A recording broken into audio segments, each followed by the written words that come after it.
Market में जब news आती है तो चारों तरफ अफरा तफरी मच जाती है कि कौन सी ट्रेडिंग स्ट्रेटजी बेहतर है, कौन सी ट्रेडिंग स्ट्रेटजी खराब है। देखिए इलेक्शन के टाइम पर भी ये बहुत ज्यादा डिस्कशन हुआ था, क्या स्ट्रेडल बेचना चाहिए, क्या स्ट्रैंगल बेचना चाहिए, क्या हम आयरन फ्लाई बना के जाए, आयरन फ्लाई ना बनाते हुए स्ट्रेडल को हेज करके आयरन कॉन्डोर बनाए, कैलेंडर बनाए, वगैरह वगैरह। ये सारी ऑप्शन सेलिंग की स्ट्रेटजीज हो गई। इसके अलावा ऑप्शन बाइंग करें ना करें, वॉल्यूम पर ट्रेड करें, वगैरह वगैरह। ऐसी बहुत सारी नॉइस आपको इंटरनेट पे देखने के लिए मिल जाती है। बट इस नॉइस के बीच में आप मिस कर जाते हैं कुछ बेसिक फैक्टर्स। अगर आपको इवेंट पे ट्रेड करना है, अगर आपको न्यूज बेस्ड ट्रेडिंग करनी है, तो गाइस अगर इवेंट की बात की जाए तो आपको इवेंट देखने के लिए मिल जाते हैं। जैसे कि यूएसए में फेडरल इवेंट जब होता है, जब फेड अनाउंस करता है अपने इंटरेस्ट रेट के चेंजेस वगैरह, तो वो एक इंपॉर्टेंट इवेंट है। Apart from that RBI monetary policy हो गया, एंड इसके अलावा आपको देखने के लिए मिल जाते हैं जो भी जियोपॉलिटिकल चेंजेस होते हैं। फॉर एग्जांपल रिजल्ट्स हो गए, इनफैक्ट स्टेट के इलेक्शन के रिजल्ट्स भी बहुत इंपॉर्टेंट हो जाते हैं। इसी तरीके से आपको देखने के लिए मिल जाता है पीएमआई डेटा, जो हमें बताता है मैन्युफैक्चरिंग इंडेक्स किस तरीके से परफॉर्म कर रही है। ये सारे डेटा आपको देखने हैं। जब आप ये देखेंगे तब आपको समझ में आएगा कि मार्केट किस तरीके से फ्लक्चुएट करता है। अब इस बीच में क्या स्ट्रेटजी आपको यूज करनी है, वही हम लोग फटाफट से ऑब्जर्व कर लेते हैं। Welcome back guys to Indian trading club. आज हम लोग डिस्कस करने वाले हैं किस तरीके से हम लोग ट्रेड कर सकते हैं किसी भी एक पर्टिकुलर इवेंट के ऊपर। क्या पॉइंट्स हमें ध्यान में रखने चाहिए, कौन से वो बेसिक्स हैं जो आपको ध्यान में रखनी चाहिए अगर आप इवेंट पर ट्रेड करना चाहते हैं। क्या इवेंट पर ट्रेड करना भी चाहिए या फिर उसे स्किप कर देना चाहिए, ये भी हम डिस्कस करेंगे। तो फटाफट से चलते हैं स्क्रीन के ऊपर और समझते हैं डिटेल में कि क्या क्या चीजें आपको ध्यान में रखनी चाहिए। देखिए इवेंट पर अगर आप ट्रेड करना चाहते हैं, डेरिवेटिव्स पे अगर आप ट्रेड करना चाहते हैं, तो best of the best strategies रहती है straddle as well as strangles. देखिए कोई कितना भी बोल ले, बट जो बेस्ट स्ट्रेटजीज रहती है, क्योंकि विक्स बढ़ चुका होता है, ऑप्शन के प्रीमियम बढ़ चुके होते हैं, तो आप स्ट्रेंगल अगर बेच के चलेंगे तो इट इज बेस्ट। अगर आपको रिस्क ज्यादा लग रहा है तो आप उसे हेज करके आयरन कॉन्डोर बना लीजिए। आपको रेंज वाइड मिल जाती है स्ट्रेंगल में because of the high premiums. इसके अलावा आप लोग स्ट्रेडल पे भी ट्रेड कर सकते हैं। इस केस में भी आपके पास रेंज बड़ी मिल जाती है बिकॉज आपके प्रीमियम्स हैं हाई। रीजन क्योंकि मार्केट में विक्स बढ़ा हुआ है।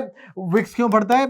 विक्स बढ़ता है क्योंकि इवेंट की वजह से आती है अनसर्टेनिटी, एंड अनसर्टेनिटी की वजह से जो मार्केट में वोलेटिलिटी इंडेक्स है वो बढ़ जाती है बिकॉज इन्वेस्टर्स डोंट नो कि मार्केट किस तरीके से रिएक्ट करने वाला है। That's why they buy a lot of options to hedge their positions. इसलिए वहां पर आपको विक्स बढ़ते हुए दिख सकती है। अब यहां पर हमने विक्स का फिनोमेना समझ लिया इवेंट के आसपास। हमने एक तो स्ट्रेटजीज भी जान ली है कि आप स्ट्रेंगल स्ट्रेडल कर सकते हैं। बात ये निकल के आती है कुछ भी करते टाइम आपको बेसिक चीजें क्या ध्यान में रखनी है। तो ये कुछ चीजें आपको यहाँ पे जो ध्यान में रखनी है वो क्या हो सकती है, चलिए एक एक करके नोट कर लेते हैं। नंबर 1, इवेंट कौन सा है आपको ये पता होना चाहिए। इवेंट देखिए कई तरीके के होते हैं। जियोपॉलिटिकल इवेंट्स होते हैं, जैसे कि अभी रिसेंटली इंडिया में इलेक्शंस हुए थे, इलेक्शन के रिजल्ट आए थे, ये एक जियोपॉलिटिकल इवेंट हो गया। इसके बाद स्टॉक बेस्ड न्यूज होती है। किसी एक स्टॉक में कोई न्यूज आ गई, फॉर एग्जांपल फार्मा में न्यूज आती रहती है कि यूएस एफडीए के अप्रूवल मिले या नहीं मिले। इसके अलावा उनका कोई ड्रग खराब हो गया, ऐसी न्यूज आती रहती है, तो उसका इंपैक्ट आपको स्टॉक पर देखने के लिए मिल सकता है।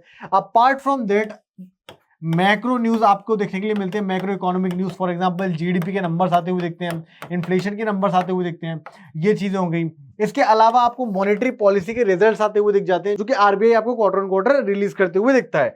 तो मॉनेटरी पॉलिसी का भी इंपैक्ट आपको देखने के लिए मिल सकता है मार्केट्स पर। अभी कुछ इवेंट्स मैंने आपको बता दिए, हर इवेंट का अलग तरीके से सिग्निफिकेंस है और हर इवेंट पे मार्केट अलग तरीके से ट्रेड करता हुआ दिखेगा।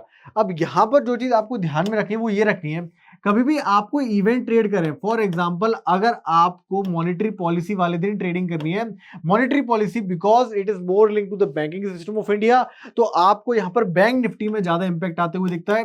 तो अगर आप मॉनेटरी पॉलिसी वाले दिन या उसके आसपास बैंक निफ्टी में ट्रेड करना चाहते हैं तो आप पहले 3 से 4 वो सेशंस का बैकटेस्ट करिए जहां पर मार्केट ने रिएक्शन दिया था जब मॉनेटरी पॉलिसी रिलीज हुई थी। देखिए मॉनेटरी पॉलिसी को पहली और आखिरी बार रिलीज तो नहीं होगी, तो आपको ये समझते हुए चलना है कि 3 से 4 वो सेशंस जहां पर मॉनेटरी पॉलिसी रिलीज हुई थी, क्या बैंक निफ्टी ने जिगजैग मूव दिया था या बैंक निफ्टी ने ट्रेंडिंग मूव दिया था, इसके अलावा डाउन ट्रेंड मूव दिया था, ये सारी चीजें आपको पता होनी चाहिए। अब ट्रेंडिंग मूव नहीं भी दिया है, जिगजैग मूव दिया है, तो वो किस तरीके से दिया है ये भी समझना बहुत इंपॉर्टेंट है। देखिए साइडवेज मार्केट कहना आसान है, बट मार्केट साइडवेज बहुत तरीके से होता है। अगर मार्केट इस पॉइंट पे ओपन हो रहा है, वो फास्ट मोमेंटम ऊपर की डायरेक्शन में देगा, फिर फास्ट मोमेंटम नीचे की डायरेक्शन में, फिर दोबारा से फास्ट मोमेंटम ऊपर की डायरेक्शन में, ये भी मार्केट साइडवेज है। अब इसका रेंज बढ़ गया है। ऑन द अदर साइड अगर मैं आपको एक और मार्केट बताऊं, तो मार्केट ओपन यहां पर हुआ, थोड़ा ऊपर गया, थोड़ा नीचे गया, एंड दोबारा से इस तरीके से ट्रेड करता रहा। तो एक आपको ट्रेड इस तरीके से देखने के लिए मिल जाता है। तो दोनों ही मार्केट साइडवेज है। अब दोनों ही मार्केट साइडवेज में रेंज बहुत बड़ा हुआ है।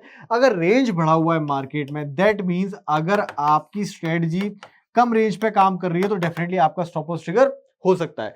तो इस तरीके से आपको बैक टेस्ट करते हुए एनालाइज करना है कि किसी एक पॉलिसी वाले दिन नंबर 1 किस तरीके से मार्केट ने रिएक्ट किया था। ये बहुत सारे लोग नहीं करते हैं, जैसा कि मैं समझता हूं, इसलिए उनके लॉसेस होते हैं, इसलिए उन्हें समझ में नहीं आता कि what is the next plan of action in any event session.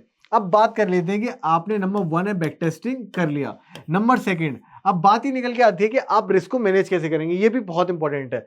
जो सबसे चीज मुझे इंपॉर्टेंट लगती है वो लगती है कि इवेंट से पहले मार्केट विक्स बढ़ाएगा, इवेंट के बाद आपको विक्स क्रैश होते हुए देख सकता है। ये बेसिक फिनोमेना है। तो यहां पर आप कैलेंडर्स का डिप्लॉयमेंट कर सकते हैं एंड यहां पर आप लोग क्या कर सकते हैं, स्ट्रेंगल्स सेल कर सकते हैं। ये दो चीज आप लोग डेफिनेटली कर सकते हैं अगर आपको ट्रेड करना है ऑप्शन स्ट्रेटजीज में। इसके अलावा जो आपका कैपिटल डिप्लॉयड है वो इवेंट से पहले कम होना चाहिए, इट शुड बी लेस।